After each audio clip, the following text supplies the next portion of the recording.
My name is Claudia Brown Coulter. I am a divorce. I don't know who I am. This happens every once in a while. It's been a long day. Let's try that again. I am a divorce mediator and I help you create a customized divorce so that you can uncouple consciously and respectfully. So, if you're getting a divorce, you are either currently co parenting or will in the future once your spouse moves out of the house. So, there are 8 things that I think you should remember about being a co parent. But I would love to know what you think if there's something you want to add to this list. So, the first thing I want to remind you is number one, be kind. I didn't say it was going to be easy. Be kind to the person you're divorcing or divorced from. Number two, I think this is my favorite one. Don't say what you're thinking. Sometimes you're thinking, oh my God, this person is an idiot. How could I ever have married them? What is she thinking? This is ridiculous. Don't say it. It's not going to help your case. It's not going to help your child. It's not going to help your relationship with your co parent. So just keep it inside and let it out on the way home when you're by yourself. Keep an open hand. And what I mean is, don't be stingy with your child. Mine, mine, mine, mine, mine, mine, mine, mine, mine. You're not one of those seagulls from Finding Nemo. If if it works for you and your schedule needs to be flexible and it's not all of the time, then consider being flexible with your co-parent. If they've got some special family coming into town and they're asking for an extra day with your child, doesn't mean you have to, but consider that. And maybe there's a little back and forth that's going on where the same would be done to you. But remember, when you hold things closed fisted, it slips out of your hand. So keep things an open hand, and it is very, very hard to do. I know that. This is a practice. It's hard to do, but just try.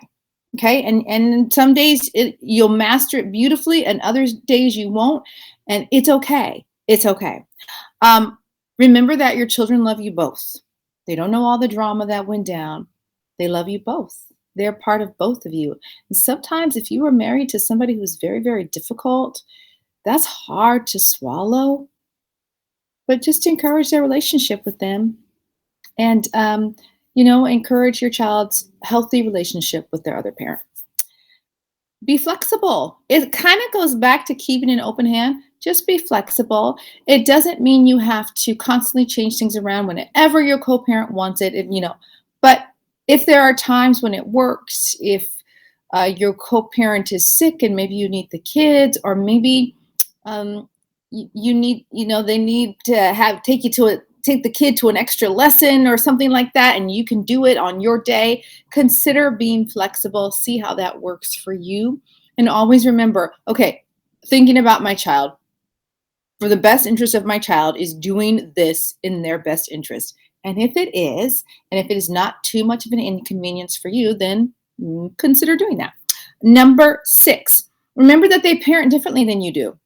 You know they do because they're a different person, and you were up in the house with them watching how they parented, and you're like, oh my God. They parent differently than you do. Don't expect them to parent the same way. Don't expect them to have your routines and honor bedtimes like you do at your house. I don't care.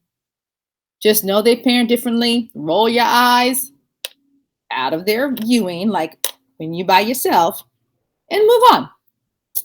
7, create new traditions. Create new traditions around this new family, whether you are in a new relationship or it's just you and your child or children. Create new traditions, new memories, things that are fun for you that have nothing to do with your co-parent, and it's just you and your kids. Because traditions are wonderful and they get kids excited and it brings back great memories, and it's time to start something new. You have permission. And last thing, Rule 8, and it ties into Rule 6 if they parent differently. Rule 8 is have routines and schedules for your house. Do what works best for you and your house, so that if there's chaos at your co-parent's house, when they come home, they know, when I come to this parent's house, there's routines, there's schedules, there's rules, there's boundaries. I know what to do. I know what to expect. And what happens is you create a little container for them to be themselves, and they can be safe. It is not easy to co-parent, whether you're co-parenting with the worst co-parent in the world or the best. It is not easy. But if you keep these things in mind, you can manage it. And I know, I promise you, it actually does get better and you get better at it and your life gets better. And then the next thing you know, you're like, oh, the kids are back already. Oh, hi. Because that alone time is nice. That alone time is nice. All right. I love being with you guys. Have a great day. I'll talk to you soon. Bye.